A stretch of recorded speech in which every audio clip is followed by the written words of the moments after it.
Bienvenue à toutes et tous. Welcome to you all for the interview with the crew of the film Girls of the Sun. Eva Husson, the director, is with us. Welcome to you. Welcome, Golshifteh, Farahani. Put your hand back down, you've got plenty of time. Welcome, Golshifteh, Farahani. I'm delighted to have you here in the studio again in Cannes. I'm also delighted to greet Emmanuelle Bercot. How are you, Emmanuelle? I'm absolutely fine, thank you. I'm always happy to see Pierre, and I'm also very happy to see you every time. So, Emmanuelle, Golshifteh, Eva, this film talks about war. Of course, we'll come back to that subject. But here you are in Cannes. You had your screening last night with a great applause afterwards. Let's take a look at some of the footage of what happened after the film when the lights went up. You were on row I. What were you feeling, Eva, after you've worked so hard on that film? You've brought it all the way to Cannes. It's in the official competition. You can hear the applause. What was your state of mind? C'est assez compliqué pour moi. It's difficult to describe. It's dreamlike. I think there were 17 minutes of applause. En fait, c'est passé comme 2 minutes. It felt like 2 minutes. C'est très fort parce que it was really a huge experience. We were aware that the screenings in Cannes can be rather harsh.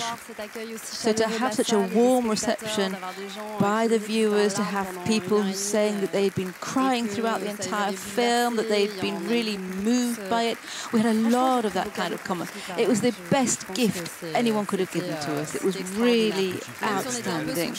We were a bit stunned, all three of us. When you see yourself up on the big screen, do you see you as yourself, or what do you see up there on the screen? Je regarde seulement Emmanuelle. I only watch Emmanuelle. I didn't see myself at all on the screen. En fait, je crois pour nous deux parce qu'on n'a pas vu le film. I think for both of us, we hadn't seen the film before. We were seeing it for the first time. I watched, but I don't think I saw it. I think I need to look at it again. I felt like a stone, really, right through the film till the end. And then I said to Eva, I'm going to faint. And I said, yes, go on. It'll be great dramatic effect if you faint. That's the reaction of a film director, because all of the cameras were around as well. No, I was so moved. I wasn't stressed. I wasn't nervous. We felt so very well supported by each other. We were strong together. So my heart wasn't beating too fast. I was really relaxed. Yes, we were relaxed. We had such a fabulous adventure. We're such a close-knit team now. We had all of the crew from the film there. We were about 60 of us out there on the red carpet, and we really did enjoy getting back together again. We felt as if we were in a family. We were being greeted as a family. And I don't know whether one says this very often in one's life, but for me it was magic. Emmanuelle? Vous avez l'habitude, vous, des projections. Je rappelle quand même le You are used to this kind of experience. You were in Montroy, Tête Haute. You know this kind of feeling. Do you get used to it? Do you get used to those emotions? So what happens at the end of the screening? No. But when you've experienced it before, it's not the same time in subsequent occasions. When it's your first time, it really is something absolutely out of this world. And then it's for my colleague here and the other Kurdish actors. I was thinking of them most, and I wanted to watch their reaction. And the audience too, because the audience never cheats, and you really do feel instantly, looking into their eyes, what they thought about the film. So it's a war film. Starring women fighters. What kind of questions did you have to address before embarking on this project? Well, war film, I thought a lot about this recently. I don't think that that's the right term to describe my film. I think it's an odyssey. And in this odyssey, there just happens to be war. There's a huge human tragedy. There are instances of war, but this film is about women. It talks about the desire to remain dignified, to want to fight back, and that echoes our daily tragedies. We tend to say that we're very privileged, we don't live in a condition of war, but I think we all come into contact with death, personal tragedy. The only difference with war is that it is intolerable insofar as it is constant.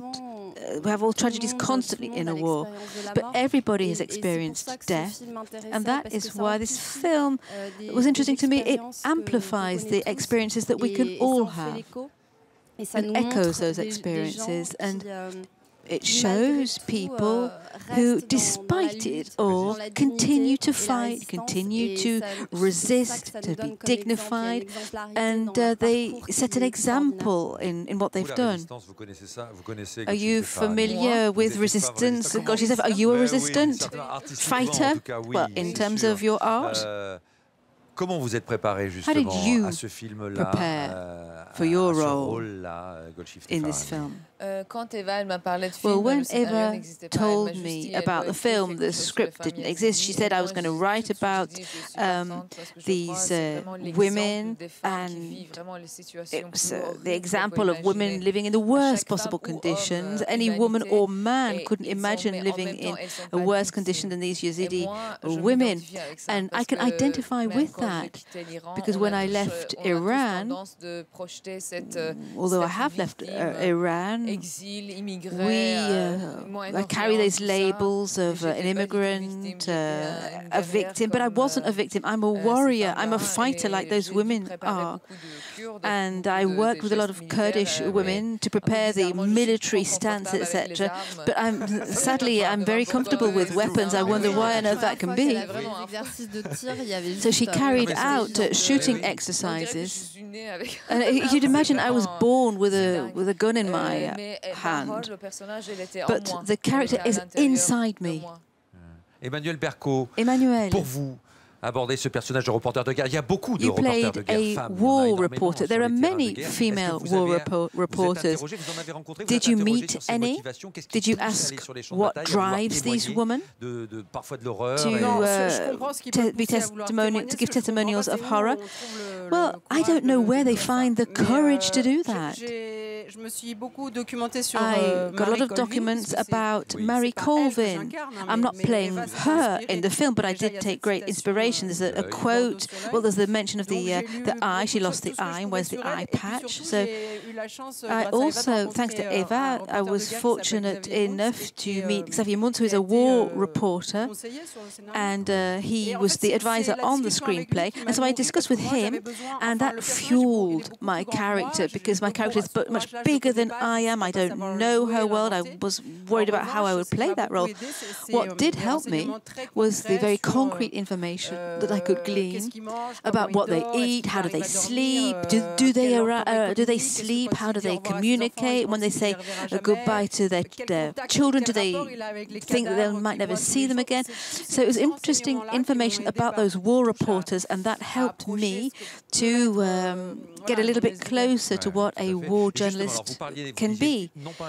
You're saying it's an odyssey rather than a war film, but in this film you do stage war, and we've got some footage of the shoot. Gildas Legag went out to see you during the shoot. These are exclusive. This is exclusive footage, of course. You filmed in Georgia. So how did that work out? Was it difficult? I imagine it was quite tricky to get that organized. Yes, you can say that.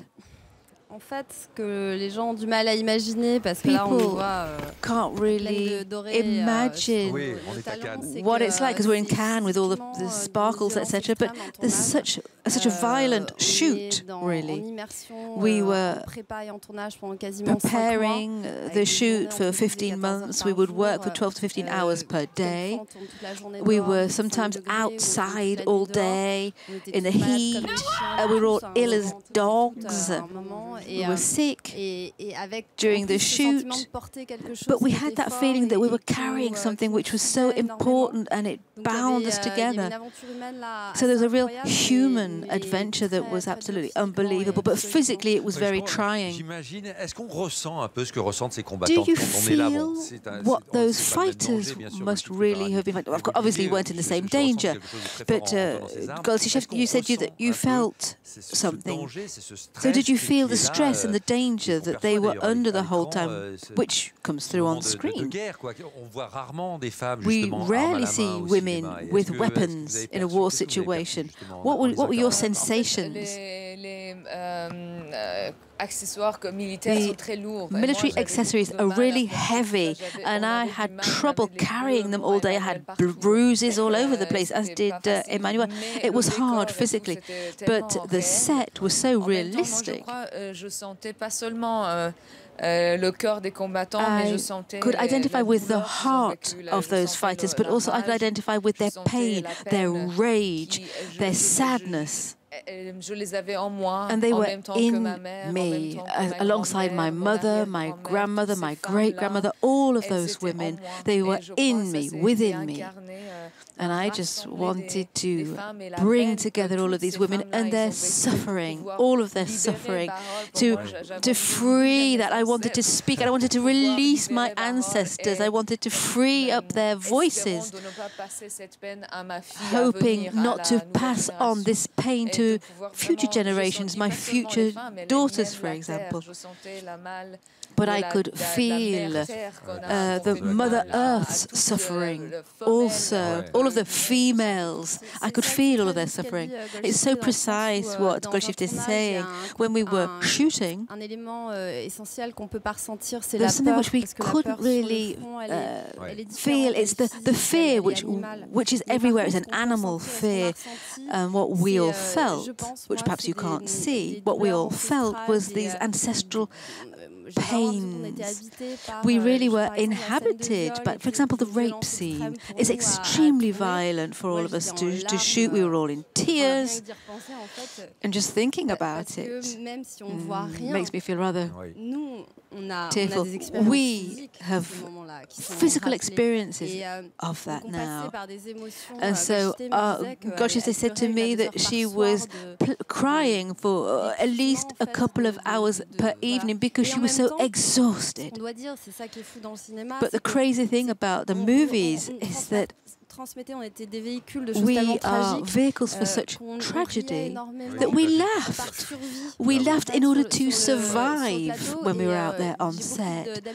And a lot of war reporters say that that's what happens. It's just a release. Thank you very much, Eva, Golshifteh, and Emmanuelle. Thank you. It's a delight always to interview you here. Kisses to you all. Thank you for coming in. Enjoy the festival, the girls of the sun.